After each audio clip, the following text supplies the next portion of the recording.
नमस्कार दोस्तों, आप सभी का स्वागत है हमारे चैनल में।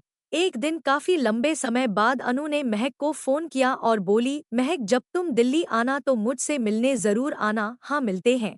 कितना लंबा समय गुजर गया है, मुलाकात ही नहीं हुई है हमारी। कुछ ही दिनों बाद मैं अकेली ही दिल्ली जा रही थी। अनु से बात करने के बाद पुरानी यादें, पुराने दिन याद आने लगे। मैंने तय किया कि कुछ समय पुराने मित्रों से मिलकर उन पलों को फिर से जिया जाए। दोस्तों के साथ बिताए पल, यादें जीवन की नीरसता को कुछ कम करते हैं। शादी के बाद जीवन बहुत बदल गया। वह बचपन के दिन, यादें, वह बहुत कुछ पीछे छूट गया था। मन पर जमी हुई समय की धूल साफ होने लगी। कितने सुहाने दिन थे। न किसी बात की चिंता, न फिक्र। दोस्तों के साथ हंसी ठिठोली और भविष्य के सतरंगी सपने लिए। बचपन की मासूम पलों को पीछे छोड़कर हम भी समय की घुड़दौड़ में शामिल हो गए थे। अनु और मैंने अपने जीवन के सुख दुख एक साथ साझा किए थे। उससे मिलने के लिए दिल बेकरार था। मैं दिल्ली पहुंचने का इंतजार कर रही थी। दिल्ली पहुंचते ही मैंने सबसे पहले अनु को फोन किया। वह स्कूल में पढ़ाती है। नौकरी में समय निकालना भी मुश्किल भरा काम है। अनु, मैं आ गई हूँ। बताओ कब मिलोगी तुम घर ही आ जाओ, आराम से बैठेंगे, सबसे मिलना भी हो जाएगा। नहीं यार, घर पर नहीं मिलेंगे। न तुम्हारे घर नहीं मेरे घर। शाम को 3 बजे मिलते हैं। मैं स्कूल समाप्त होने के बाद सीधे वहीं आती हूँ। कॉफी हाउस, अपने वही पुराने रेस्टोरेंट में। ठीक है, शाम को मिलते हैं। आज दिल में न जाने क्यों अजीब सी बेचैनी हो रही थी। इतने वर्षों में हम मशीनी जीवन जीते संवादहीन हो गए थे। अपने लिए जीना भूल गए थे। जीवन एक परिधि में सिमट गया था। एक भूल भूलैया जहां खुद को भूलने की कवायद शुरू हो गई थी। जीवन सिर्फ ससुराल, पति व बच्चों में सिमट कर रह गया था। सबको खुश रखने की कवायद में मैं खुद को भूल बैठी थी। लेकिन यह परम सत्य है कि सबको खुश रखना नामुमकिन सा होता है। दुनिया गोल है, कहते हैं। न एक दिन चक्र पूरा हो ही जाता है। इसी चक्र में आज बिछड़े साथी मिल रहे थे। घर से बाहर, औपचारिकताओं से परे। अपने लिए हम अपनी आज़ादी को तलाशने का प्रयत्न करते हैं। अपने लिए पलों को एक सुख की अनुभूति होती है। मैं समझ गई कि आज हमारे बीच कहने सुनने के लिए बहुत कुछ होगा। सालों से मौन की यह दीवार अब ढहने वाली है। नियत समय पर मैं वहां पहुंच गई। शीघ्र ही अनु भी आ गई।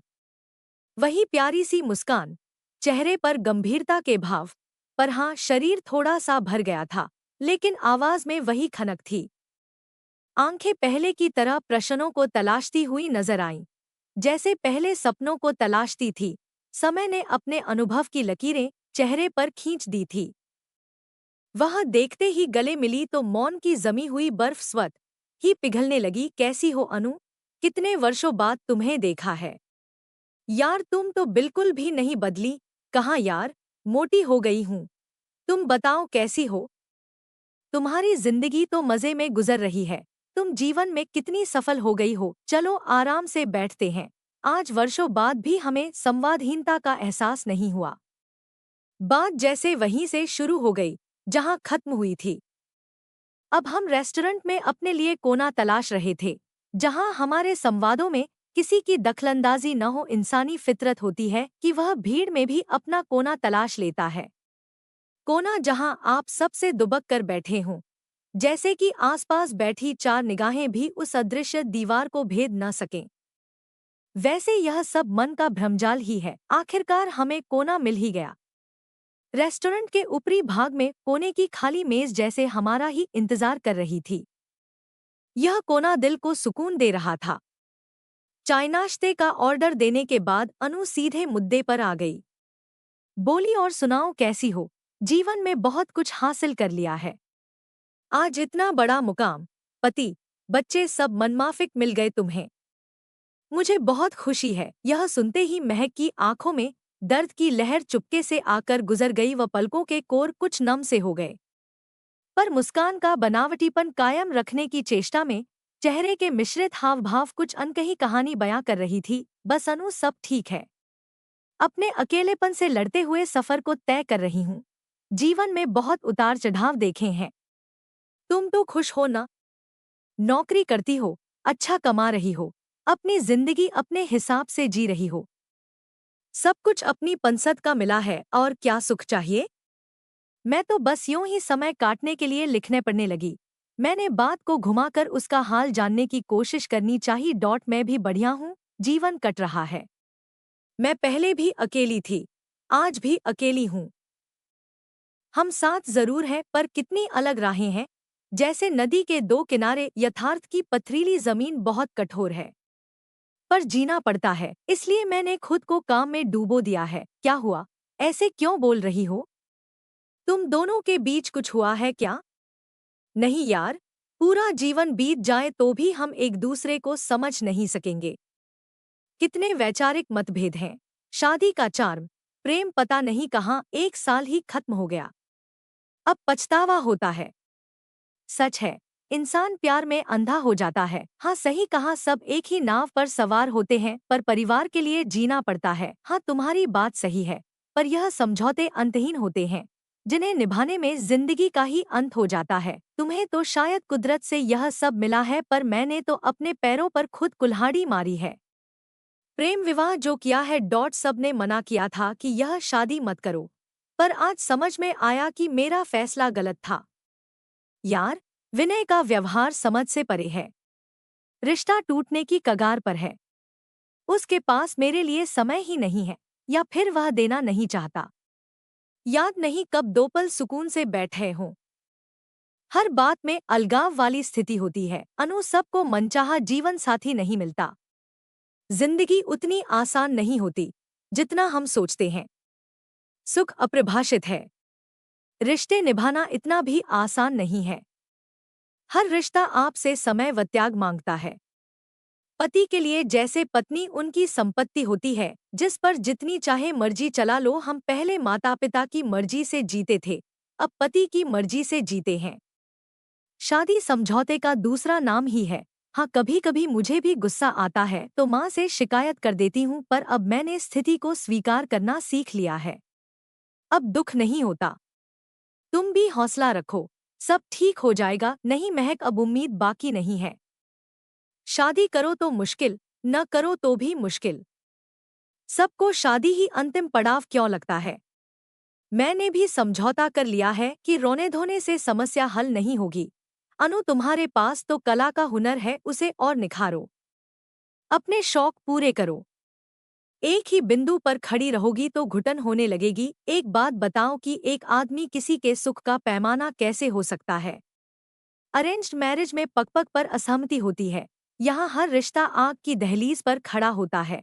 हर कोई आपसे संतुष्ट नहीं होता। महक, बात तो तुम्हारी सही है, पर विवाह में कोई एक व्यक्ति किसी दूसरे के जीने का मापदंड कैसे तय कर सकता है?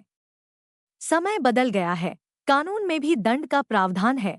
हमें अपने अधिकारों के लिए सजग रहना चाहिए। कब तक अपनी इच्छाओं का गला घोटें? यहाँ तो भावनाओं का भी रेप हो जाता है, जहाँ बिना अपनी मर्जी के आप वेदना से गुजरते रहो और कोई इसकी परवाह भी न करे। जब विवाह किया है तो निभाना भी पड़ेगा। क्या हमें माता पिता, बच्चे, पड़ोसी हमेशा मनचाहे ही मिलते हैं? क्या सब जगह आप तालमेल नहीं बैठाते? तो फिर पति पत्नी के रिश्ते में वैचारिक मतभेद होना लाजिमी है। हाथ की सारी उंगलियां भी एक समान नहीं होती, तो दो लिंग कैसे समान हो सकते हैं? In marriage rape is invisible, so relax and enjoy. मुंह सूजा कर रहने में कोई मजा नहीं है। दोनों पक्षों को थोड़ा थोड़ा झुकना पड़ता है। किसी ने कहा है न कि यह आग का दरिया है और डूब कर जाना है, तो विवाह में धूप व छांव के मोड़ मिलते रहते हैं। हाँ महक, तुम शायद सही हो। कितना सहज सोचती हो। अब मुझे भी लगता है कि हमें फिर से एक दूसरे को मौका देना चाहिए। धूप छांव तो आती जाती रहती है। देख यार, जब हम किसी को उसकी कमी के साथ स्वीकार करते हैं तो पीड़ा का एहसास नहीं होता। सकारात्मक सोचकर अब आगे बढ़, परिवार को पूर्ण करो। यही जीवन है। विषय किसी उत्कर्ष निष्कर्ष तक पहुंचती कि तभी वेटर आ गया और दोनों चुप हो गईं। मैडम, आपको कुछ और चाहिए? कहने के साथ ही मेज पर रखे खाली कप प्लेटें समेटने लगा। उनके हाव भाव से लग रहा था कि खाली बैठे ग्राहक जल्दी से अपनी जगह छोंगे। हमने बातों बातों में पहले ही चाय के कप पीकर खाली कर दिए। हाँ, 2 कप कॉफी के साथ बिल लेकर आना। ने कहा। समय का भान नहीं हुआ कि 2 घंटे कैसे बीत गए। सच में गर्म गर्म कॉफी की जरूरत महसूस हो रही है। मन में यही भाव था कि काश वक्त हमारे लिए ठहर जाए, पर ऐसा होता नहीं है। वर्षों बाद मिली सहेलियों के लिए बातों का बाजार खत्म करना भी मुश्किल भरा काम है। गर्म कॉफी हलक में उतरने के बाद मस्तिष्क को राहत महसूस हो रही थी। मन की भड़ास विषय की गर्मी कॉफी की गर्म चुस्कियों के साथ विलीन होने लगी। बातों का रुख बदल गया। आज दोनों शांत मन से अदृश्य उदासी व पींगा के बंधन को मुक्त करके चुपचाप यहीं छोड़ रही थी। मन में कड़वाहट का बीज जैसे मरने लगा। महक घर जाते हुए सोच रही थी कि प्रेम विवाह में भी मतभेद हो सकते हैं, तो अरेंज्ड मैरिज में पग पग पर इम्तिहान है। एक दूसरे को समझने में जीवन गुजर जाता है, हर दिन नया होता है। जब आशा नहीं रखेंगे तो वेदना नामक शराब से स्वत मुक्ति मिल जाएगी। अनु से बात करके मैं यह सोचने पर मजबूर हो गई थी कि हर शादीशुदा कपल परेशानी से गुजरता है। शादी के कुछ दिनों बाद जब प्यार का खुमार उतर जाता है तो धरातल की उबंखाबड़ जमीन उन्हें चैन की नींद सोने नहीं देती है। फिर वहीं से शुरू हो जाता है आरोप प्रत्यारोपों का दौर। क्यों हम अपने हर सुख दुख की गारंटी अपने साथी को समझते हैं? हर पल मजाक उड़ाना व उनमें खोट निकालना प्यार की परिभाषा को बदल देता है। जरा सा नजरिया बदलने की देर है। सामाजिक बंधन को क्यों न हंस कर जिया जाए, पलों को गुनगुनाया जाए। एक पुरुष या एक स्त्री किसी के सुख की गारंटी का कारण कैसे बन सकते हैं? हाँ, सुख तलाश सकते हैं, और बंधन निभाने में ही समझदारी है। आज मैंने भी अपने मन में जीवन साथी के प्रति पल रही कसक को वहीं छोड़ दिया, तो मन का मौसम सुहाना लगने लगा। घर वापसी सुखद थी। शादी का बंधन मजबूरी नहीं, प्यार का बंधन बन सकता है। बस सोच बदलने की देर है। कुछ दिनों बाद अनु का फोन आया। शुक्रिया महक, तुम्हारे कारण मेरा जीवन अब महकने लगा है। हम दोनों ने नई शुरुआत कर दी है, आपसी तालमेल निभाना सीख लिया है। अब मेरे आंगन में बेला के फूल महक रहे हैं। सुख की गारंटी एक दूसरे के पास है। दोनों खिलखिला कर हंसने लगी।